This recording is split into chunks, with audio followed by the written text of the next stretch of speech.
네, 백운계 시사 1번지 함께할 네 분 소개하겠습니다. 박원석 전 정의당 의원, 장성철 대구 가톨릭대 특임교수, 현근택 전 민주당 상근 부대변인, 황교안 전 국민의힘 상근 부대변인 나오셨습니다. 어서 오십시오. 네, 반갑습니다.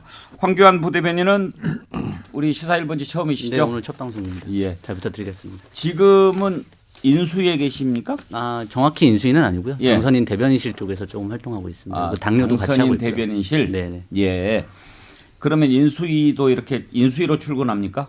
통이동 쪽으로 하고 있습니다. 인수위는 삼청동에 있고요. 이제 예. 통이동 쪽에 따로 당선인 집무실 쪽이 있는데 그쪽으로 출근하고 있습니다. 네. 한마디로 더 당선인 쪽과 가깝다. 아니 이제 궁금한 것은 임명장을 못 받았습니다. 혹시 인수위 쪽에 출근하면 오늘 안철수 위원장 왜 안 나왔는지 아시는 여쭤보려고 그랬어요. 자, 어제 인사 보고 상당히 놀란 국민들이 많았는데 장성철 교수, 네. 오늘 뭐 이런저런 얘기 나오는 거 보니까 한동훈 법무부 장관 후보자 지명 진작부터 결정했다. 권성동 원내대표가 그렇게 얘기를 했다고 그러대요. 그러니까 저도 어제 알아보니까 예. 기본적으로 뭐 예를 들면 인사검증팀 아니면은 장제원 비서실장 쪽에서 법무부 장관 후보자를 당선인께 이렇게 좀 올리면은 당선인께서 다른 부처 장관 후보자들과는 달리 전혀 반응을 보이지 않으셨대요. 그러니까 좋으냐 싫으냐 뭐 이런 것도 아니고 전혀 반응을 보이지 않아서 한 이제 인사 남겨놓기 한 3일 4일 전부터는 올리지 않았답니다. 예. 그래가지고 이제 이게 당선인의 의지와 뜻이 처음부터 강했다. 예. 그렇게 볼 수밖에 없습니다. 오늘 뭐 권성동 대표가 당선인 입에서는 이미 대통령 인수위원회가 꾸려지고 장관 인선이 시작될 즈음에 법무부 장관은 한동훈이다 이런 말씀이 있었던 것으로 전해 들었다 이렇게 얘기를 하네요. 제가 취재하기는 어제 뭐 그런 얘기는 못 들었고요. 예. 방금 전에 말씀드렸듯이 심중에는 계속 한동훈 검사장을 법무부 장관 시키겠다는 생각이 강하셨던 것 같습니다. 예. 그래서 일각에서는 뭐 그저께 민주당이 검수완박 법안을 뭐 처리하기로 의총에서 만장일치로 결정했기 때문에 밤에 갑작스럽게 한동훈을 법무부 장관으로 결정한 거 아니야? 이런 말 추측도 나왔는데 그건 아닌 것 같고요. 원래 법무부 장관은 한동훈 예. 이런 공식이 성립된 것 같습니다. 장성철 교수보다 권성동 원내대표가 윤석열 당선인 쪽하고 더 가까운 거죠. 네. 현근택 대변인 네. 어떻게 어제 인사 보셨나요? 일단은 뭐 지금 법무부 장관 자리가 누가 하는지 굉장히 중요한 자리지 않습니까? 왜냐하면 지금 뭐 청와대 지금 민정수석도 없앤다 그러니까 어찌 보면 인사 검증도 법무부에서 하게 될 테고 뭐 가장 법무부 권리라 그러면 아마 인사권입니다. 인사권. 검찰 인사 제청권이 있지 않습니까? 그러다 보니까 검사들이 뭐 오래 생활하신 분들은 검사장 승진이라든지 굉장히 이제 진급에 굉장히 어찌 보면 많이 이제 보고 있는데 그런 면에서 보면 인사권, 그다음에 상설특검 또 임명할 수 있거든요. 그런 면에서 본다 그러면 검찰을 민정수석실 통하지 않고 직접 어찌 보면 지휘할 수 있는 그런 역할이라서 굉장히 이게 저도 아마 지금 장 교수님 말씀처럼 그러니까 그때 언론이 그렇게 났었거든요. 법무부 장관 얘기 나왔을 때 그냥 내게 맡겨둬라 이렇게 얘기 나왔습니다. 언론에는. 그러면 이제 그때부터 아마 염두에 뒀던 것 같고 예. 뭐 그렇게 본다 그러면 아마 이 지금 뭐 수사 기소 분리 법안 나와서 임명하지는 않은 것 같아서 처음부터 아마 염두에 뒀던 것 같아서 제가 보기에는 아마 검찰을 직접 통치할 수 있는 가장 뭐 자기 측근이라 할 수 있는 사람을 임명한 거 아닌가 이렇게 보고 있습니다. 근데 왜 민주당은 한동훈 후보자 지명이 선전포고다라고 생각하는 겁니까? 지금 말씀드린 것처럼 결국은 검찰총장 출신이고 반인의 가장 믿을 만한 자기의 어째 측근인데 법무부 장관이 할 수 있는 역할이 굉장히 많거든요. 그리고 본다 그러면 사실은 뭐 직접 수사를 하지 않더라도 인사권을 통해서 검찰 내부를 너무나 잘 알거든요. 예. 누구를 어떻게 임명할 때 어떤 일을 어떤 수사를 하고 뭘 해야 될지를 가장 정확히 알고 있습니다. 지금 어쨌든 윤석열하고 같이 했던 분들이 검찰도 많이 남아 있고 그걸 어찌 보면 실행하는 역할을 하는 거거든요. 한동훈 지금 후보자가 그렇게 본다 그러면 뭐 사실상 검찰총장을 몰아내지 못했거든요. 지금 나가라 그랬지만 나가라고 했으면 아마 임명했을지도 몰라요. 근데 뭐 임기가 보장돼 있는 거니까 그렇다 그러면 검찰총장은 약간 뭐 식물총장 만들고 사실상 법무부 장관 통해서 그 밑에 뭐 검사장이나 이런 사람들을 통해서 아마 검찰을 직접 뭐 다스리지 않겠냐. 그럼 당연히 지금 말 나오는 뭐 그런 민주당 인사들에 대한 수사들도 당연히 뭐 법무부 장관의 만목적인 묵인이라든지 인사권을 통해서 이루어지지 않겠나 이렇게 보고 있습니다. 그래서 선전포고다. 그렇죠. 예. 근데 황교안 대변인 어제 한동훈 후보자 지명 상당히 놀랍기는 했는데 장제원 실장 같은 경우에는 그렇게 얘기를 했더라고요.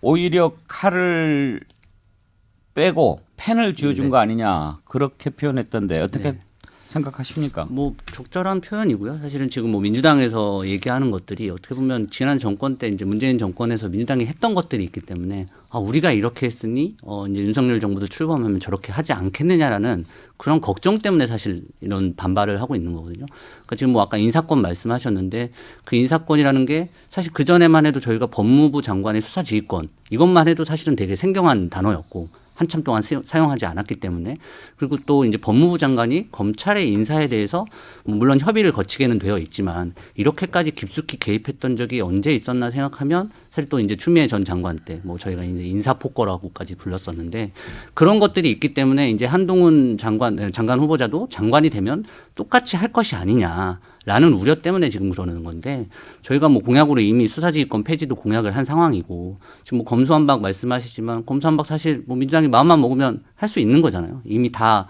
끝난 상황에서 인사권을 과연 그렇게 똑같이 이제 한동훈 후보자가 만약에 장관이 된다면 과거처럼 똑같이 할 것인가 저는 사실은 쉽지 않다고 봅니다. 그게 이제 본인이 당한 거가 있기 때문에 그걸 반면교사 삼아서 나는 그렇게 하지 않겠다라고 사실은 선언하고서 들어가는 게 맞고 또 그런 당선인의 의중이 좀 반영이 된 거라고 보시는 게 맞을 것 같습니다. 그리고 그런 의미에서 뭐 아까 말씀하신 칼을 뺏고 펜을 쥐어줬다는 게 더 이상 이제 법무부 장관이 그전처럼 뭐 칼을 휘두르면서 뭐 인사를 쳐내고 우리 편을 하고 이런 게 아니라 뭐 어제도 뭐 글로벌 스탠다드 말씀하셨지만 조금 더 이제 선진적인 법무 환경을 만들겠다 그런 의중으로 풀이하시면 될 것 같습니다. 그럴 것 같습니까? 뭐 앞으로? 그래야 되고 그래야 된다고 생각합니다. 그런데 이제 걱정하는 부분이 이제 민주당을 떠나서 한동훈 후보자가 지난 1월에 기자들에게 이 얘기를 하면서 몇 번 좌천당하고 어떻게 되고 막 이런 얘기를 하지 않았습니까? 네. 그러면 누구나 한동훈 후보자가 그동안 문재인 정부 하에서 핍박을 당했다고 생각하잖아요. 그렇죠. 독립운동 하듯이 했다라고 하는데 그런 마음속에 응어리가 있기 때문에 걱정을 하는 부분들이 있을 거 아닙니까? 괜찮을까요? 뭐 그런 국민적 우려야 당연히 알고 있고 또 지금 상황에서 법무부 장관 후보자가 사실 약간 블랙홀처럼 다른 인사청문회까지 다 잡아먹을 수 있는 이슈라는 것도 다 알고 있을 겁니다. 뭐 당선인도 그 부분을 생각하지 않으셨을 건 아닌 것 같고요. 그럼에도 불구하고 또 이제 당선인이 법무부 이제 검찰 출신이다 보니까 법무부와 검찰 이런 사법 분야에서의 어떤 개혁이라든가 필요한 부분에 대해서 가장 잘 알고 있는 한동훈 검사장을 갖다가 시킬 수밖에 없는 연수원장을 시킬 수밖에 없는 이유가 있었을 거를 생각하고요. 또 그런 뭐 응어리 본인이 받은 걸 되돌려주겠다. 사실 그게 이제 어떻게 보면 당연한 사람들의 이제 인간지사 뭐 그런 심정이라고 예측은 하는 것인데 아까도 말씀드렸지만 그 길을 똑같이 간다면 저희가 지금 문재인 정권이 지난 5년 동안 했던 길을 갖다가 비판했던 사실은 그 명분 자체가 없어지는 거기 때문에 저는 뭐 옹호하고 이걸 떠나서 아까도 말씀드렸지만 그래야 한다고 생각하고 그러지 말아야 된다고 생각하고 또 그걸 미리 이제 정치 보복 없다고 사실 윤석열 당선인이 그전에도 말씀을 하셨잖아요. 그런 쪽으로 흘러갈 게 아니라 정말로 이런 법무부가 조금 더 선진적으로 나가는 데 있어서 그런 쪽에 총력을 기울이겠다 이렇게 선언을 하고 그런 쪽으로 가는 게 맞는 방향이라고 생각합니다. 정치 보복은 없을 거라고 생각합니까? 없어야 되죠. 없을 거라고 말씀하셨고 없어야 되죠. 윤석열 당선인이 정치 보복 없을 거라고 얘기했으니까 네. 정치 보복은 없을 거다. 네, 저는 그 약속을 지켜야 된다고 그럼 생각합니다. 공동 정부를 구성하겠다라고 한 약속은 어떻게 되는 걸까요? 그 부분은 사실 좀 저도 오늘 이제 안철수 위원장 뭐 출근 안 하셨다 이 얘기 듣고 조금 걱정되는 부분이긴 한데요. 대선 과정에 사실은 국민들한테 어떻게 보면 약속을 했던 부분이잖아요. 근데 다만 지금 이제 인선 부분 이런 부분에서 조금 마찰음이 나는 것 같은데 뭐 내부에서는 좀 그런 생각도 있습니다. 단순히 이게 공동정부라는 것이 물론 이제 국민들 앞에 보여지는 건 인선 문제가 가장 크게 보여지겠지만 사실 정책이나 이런 부분에서도 공동정부나 이런 거에 같이 운영에 있어서 좀 효과를 발휘할 수 있거든요. 실제로 지금 인수위에서 나오는 정책들이나 발표되는 정책들이 대부분 사실은 다 안철수 위원장이 결정을 하시고 각 분과에서 안철수 위원장한테 보고를 해서 안철수 위원장이 스스로 또 입으로 말씀하신 것들도 많거든요. 그래서 그런 정책적인 부분에서는 충분히 지금 공동정부를 향해서 가고 있다. 다만 인선 부분에 있어서는 지금 뭐 이제 아무래도 장관 좀 높은 자리다 보니까 그 부분에 대해서 좀 주목이 되지만 아직 좀 남아있는 부분들이 있고 또 뭐 안철수 위원장 같은 경우도 큰 대의를 위해서 사실은 대선 과정에서 스스로 좀 후보직을 포기하고 이런 정권 교체를 위해서 힘을 합쳐주셨기 때문에 서로 좀 양보하는 모습이 필요할 것 같습니다. 그래요. 박원석 의원. 네. 물어볼 게 좀 몇 가지 있는데 먼저 내각에 한 명도 안철수계가 포함이 안 된다면 그것을 공동 정부라고 부를 수 있을까요? 그렇게 보기 어렵죠. 사실상 이거는 뭐 안철수 패싱에 가깝다고 보고, 물론 추천한 후보들이 사전 검증 과정에서 어떤 문제가 발견돼서 최종적인 어떤 뭐 후보자로 지명이 안 됐을 가능성이 있습니다. 근데 그렇다 하더라도 모두가 그런 케이스는 아닐 거잖아요. 그러니까 능력 위주 인사라고 얘기를 하는데, 이 정치라는 것은 단순한 능력과 효율 이상의 자질을 요구하는 거예요. 근데 이 정부가, 그러니까 지금 이제 이 윤석열 정부가 출범하게 된 배경에는 대선 과정에서 단일화를 빼놓을 수 없는 거고, 어쨌든 그거는 차기 정부는 이런 차원에서 조금 더 국민들의 넓은 지지를 받고 또 국민 통합을 지향하는 정부가 될 거다. 이걸 보여준 거거든요. 그 약속을 통해서 집권을 했는데, 집권하자마자 지금 뭐 인수위원장으로 안철수 대표를 선임을 하긴 했지만 뭐 그 이상의 아무것도 지금 공동정부라고 볼 만한 그런 어떤 인사가 이루어지지 않았고, 아마 뭐 안철수 대표도 문제의식을 심각하게 느꼈기 때문에 지금 출근도 안 하고 이태규 의원이 인수위원을 그만둔 게 상징적이지 않습니까? 사실은 이 그 공동정부 약속이 어긋나서 인수위원을 그만둔 거라고 볼 수밖에 없는, 그 이외에 달리 사정이 없는 그런 상황이기 때문에 저는 뭐 시작부터 이 공동정부라는 약속이 그다지 이렇게 안정감 있고 짜임새 있고 오랫동안 뭐 가치와 철학 이런 것들을 공유하면서 출발한 건 아니지만 최소한 국민들 앞에 약속을 했으면 그 약속에 대한 신의를 보여야 되는데 그런 신의를 전부 지금 다 외면하고 있는 게 아닌가, 그런 생각이 듭니다. 한동훈 장관 후보자 지명은 어떻게 보시나요? 글쎄요, 뭐 일각에서는 직진 본능 뭐 이런 얘기를 하는데, 원래 직진은 초보 운전자들이 직진을 합니다. 좌회전, 우회전, 뭐 차선 변경하고 이런 게 안 되기 때문에 저는 그런 거라고 보고, 어제 그 인사를 보면서 적어도 윤석열 정부에서 뭐 협치 통합 이런 건 끝났고, 협치 통합뿐만이 아니라 정치 자체가 없는 정부구나. 오직 법치만 내세우겠구나, 이런 생각이 들었어요. 근데 이제 문재인 정부하고 달리할 거다, 이렇게 얘기를 하는데 저는 본질적으로 다르지 않다고 봅니다. 문재인 정부의 뭐 이 법무부 검찰 인사와 이 관계에서 문제가 발생했던 건 저항이 있었기 때문이에요, 검찰에. 그런데 이 윤석열 검찰총장 출신의 윤석열 한동훈 법무부 장관 체제에서 검찰은 저항하지 않습니다. 왜 저항을 하겠습니까? 자기들의 그 수장이다, 자기들의 그 정통성이 있는 그 인맥이 최고 통치자와 법무행정을 관할하는 담당자 손에 올랐는데, 과거에 그 법무부 장관의 수사 지휘권이 유명무실했던 이유는 전부 검찰 출신의 장관들이 장관을 했기 때문에 수사 지휘권 행사할 필요가 없어요. 달리 얘기하면 됩니다. 그러나 이제 법무부 문민화가 취되면서 그 충돌이 일어났거든요. 물론 저는 뭐 문재인 정부 시절에 수사 지휘권이 전부 다 정당했다고 생각하지는 않습니다. 당연히 수사 지휘권 폐지해도 되죠, 이런 인사라면은. 그리고 민정수석실 없어도 되죠. 법무부를 통해서 민정수석실의 기능을 다 할 텐데 민정수석실이 뭐가 필요하겠습니까? 그리고 앞으로 정치보복 안 한다고 했는데 정치보복이 아니죠. 윤석열 그 당선인의 입장에서는 다 법치입니다. 본인들이 하는 건 다 법치고 법과 원칙에 따른 정당한 거라고 이제 주장할 그런 어떤 저는 형식을 만드는 거라고 보고 대단히 걱정스럽습니다. 장성철 교수 평가를 좀 들어보고 싶었는데. 새로운 정부가 아직 출범도 하지 않았고 지금 후보자들은 지명을 당한 상황이잖아요. 그걸 갖고 자꾸 과거의 잣대를 갖고 우려스럽다, 너희들 이럴 거다라고 기대를 접는 것 자체가 좀 과한 비판이 아니냐. 문재인 정부 출범할 때 더 했어요, 그쪽에서는.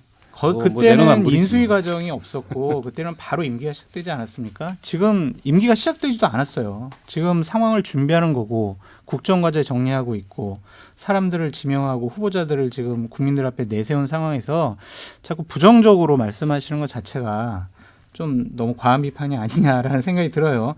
여러 가지 우려와 걱정이 있죠. 왜냐? 과거에 지난 5년 동안 문재인 정권이 그렇게 해왔으니까 동일한 잣대를 갖고 윤석열 정권이 그렇게 할 것이다라고 미리 예측하고 예단하고, 이거는 조금 무리하지 않느냐. 좀 기대를 갖고 좀 출범을 보시죠. 좀 그 반발 하나를 보면 열을 안다고 기대를 하게 만들 뭐가 있어야 기대를 하죠.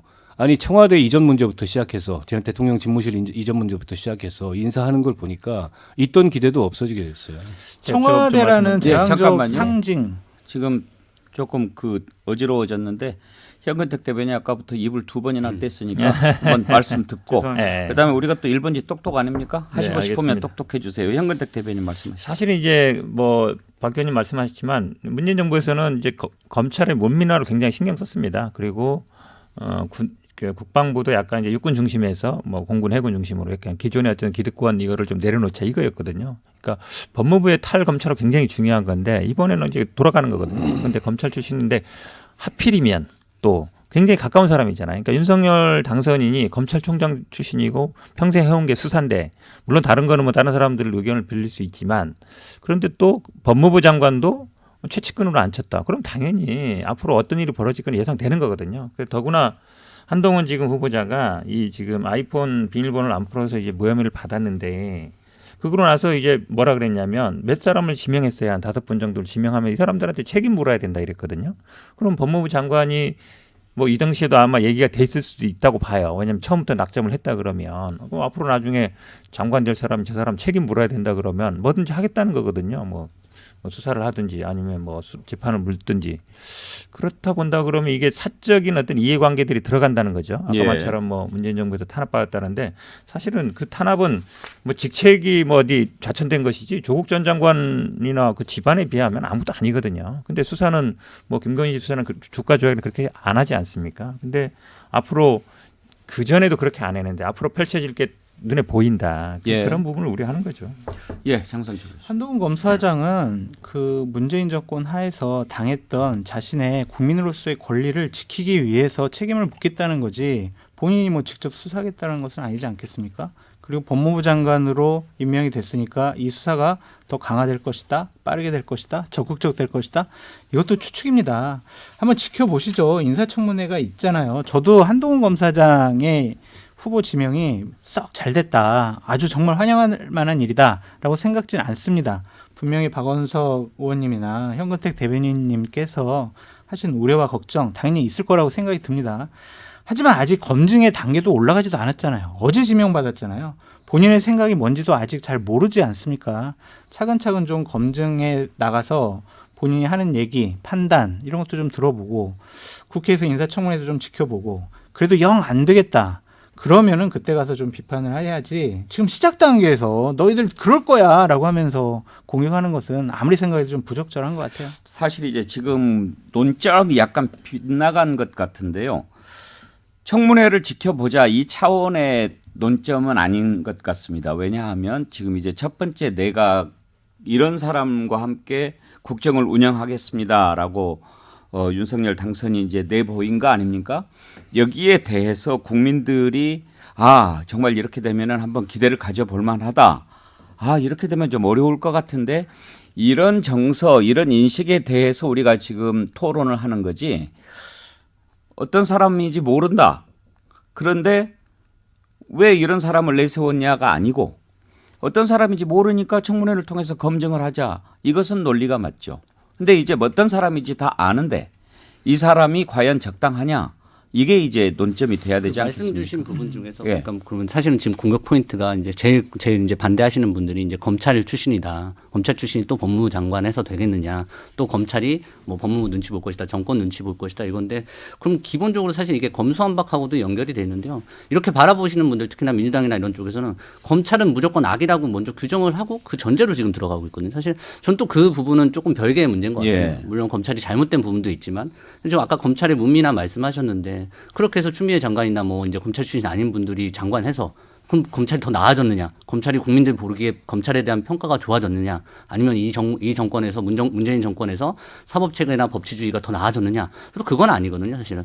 검찰 출신이어도 그 자리에서 오히려 검찰을 잘 알고 있기 때문에 또 그 가운데서 당선인과 가깝기 때문에 오히려 또 당선인에게 쓴소리를 할 수도 있는 부분도 있을 것이고요. 예. 그러니까 그 부분도 뭐 아까처럼 뭐 아직 안 나왔으니 미리부터 예단하지 말자 이 차원을 떠나서 먼저 검찰 출신은 무조건 나쁘다라는 전제를 가지고 가는 건 사실은 옳지는 않은 것 같습니다. 예. 검찰 출신이면 무조건 안 된다, 나쁘다. 검찰이 악이다 이런 얘기가 아니고요. 그냥 검찰이 아닙니다. 한동훈 검사장은 그 검찰 내에 윤석열 사단의 가장 핵심적인 위치에 있는 사람이고 오히려 그런 사람일수록 제가 보기에는 이렇게 내각에 아주 어떻게 보면은 뜨거운 이런 법무부 장관이라는 자리에 임명하면 안 되죠. 가깝기 때문에 쓴소리를 할 가능성이 제로인 사람입니다. 그게 무슨 뭐 그 윤핵관 이런 관계하고 전혀 달라요. 검찰의 상명하복, 검사 동일체 이런 오래된 문화와 그러던 오래된 작동 원리를 본다면 그럴 가능성이 없고 이건 한동훈 그 자기의 최측근을 내세워서 검찰을 한 손에 넣고 법무부를 한 손에 놓고 통치를 하겠다. 협치, 뭐 통합 이런 거보다는 대결과 전선을 만드는 걸 택하겠다. 이런 일종의 오기를 드러낸 인사라고밖에 볼 수 없고요. 예. 그리고 과연 한동훈이라는 사람이 얼마 전까지 가장 그 뜨거운 그 전국에 그 논란이 됐던 사건인 검언유착 사건의 피의자였어요. 물론 무혐의 받았습니다. 근데 그 무혐의를 받게 되는 과정이 충분한 수사를 통해서 무혐의를 받았는지에 대한 의구심이 있어요. 그러면 청문회 나오기 전에 아이폰 까라는 겁니다. 그렇지 않겠어요? 일국의 국무위원이 되겠다는 사람이 어떻게 보면 물론 본인은 피의자로서 자신의 권리라고 얘기할 수 있지만 이 공인이 돼서 이 국정을 담당하겠다는 사람이 여전히 그런 그 의구심을 받으면서 이 국정을 운영한다는 게 적절한가요? 예. 장성철 교수한테 한 가지 좀 의견을 물어보고 싶은 게 있는데요. 아까 황교안 대변인께서 검찰은 악이다라는 전제 이것에서 시작하는 것은 옳지 않다라고 지적하셨는데 그 부분 공감이 가거든요. 그러면 통합과 협치의 정신은 실현돼야 한다라는 전제에는 동의하십니까? 아, 그럼요. 그래야죠. 그러면은 이번에 윤석열 당선인이 선보인 내각은 통합과 협치의 정신을 구현하는데 가까이 갔다라고 평가하십니까? 상당히 부족하죠. 그러니까 이번 인사를 우리가 두 가지 관점에서 봐야 될 것 같아요. 능력이라는 관점과 정치적인 논란이라는 관점 두 가지를 놓고 봐야 되는데 저는 지금까지 한 16분 장관 후보자 지명이 됐는데 2명을 빼놓고는 14분은 뭐 능력은 충분히 장관 할 만하다라는 좀 생각을 갖고 있습니다. 하지만 한동훈 검사장이라든지 또한 행안부 장관에 또 본인의 측근의 변호사를 보냈잖아요. 이것은 정치적인 논란을 불러일으킬 수밖에 없다라는 생각이 듭니다. 예. 가장 믿을만하니까 신뢰하니까 그 사람이 일을 잘할 거야. 이것은 여당과의 문제고 야당과의 문제고 국민들이 이러한 인사를 보고 어떠한 인식을 갖고 있느냐 그것이 지방선거에 어떤 영향을 끼치냐 이것까지 종합적으로 판단을 해야 되는데 그러한 정무적인 정책인 판단은 좀 빠져 있는 것 같아요. 저도 윤석열 당선인이 나는 밀리지 않겠어. 민주당이 뭐 인사청문회에서 어떤 방해, 뭐 어떤 비판을 하더라도 나는 내 사람 챙기고 내 믿는 사람하고 같이 일할 거야. 이렇게 결심한 것 같습니다. 그렇다면 그것이 나중에 국민들에게 어떠한 판단을 받는지 지켜봐야 될 것 같은데 저는 솔직히 어제 한동훈 검사장 법무부 장관 지명을 보고 지방선거가 걱정이 됐어요. 그러니까 지방선거 때 분명히 국민의힘은 견제냐 아니면 도와줘야 되냐 이 두 가지 프레임 가지고 싸워야 되는데 저는 그저께 검수완박 민주당에서 밀어붙일 때 와, 야 발목 잡기 하는 민주당 국민들이 심판해 주겠구나 생각을 했는데 어제 한동훈 검사장 지명하는 것을 보고 야 이게 국민들이 특히 수도권에서 야 윤석열 정권 견제 좀 해줘야 되겠는데 라고 판단이 들까봐 그 부분이 걱정되는 거예요. 내일 이제 갤럽 여론조사가 나오는 날인데 이번 인사 어떻게 평가하는지 국민들은 어떻게 생각하는지 그 점도 좀 궁금하네요. 2부에서는 전국 전망을 함께 한번 해보도록 하겠습니다. 1부 여기에서 마치고요. 전하는 말씀 듣고 돌아오겠습니다.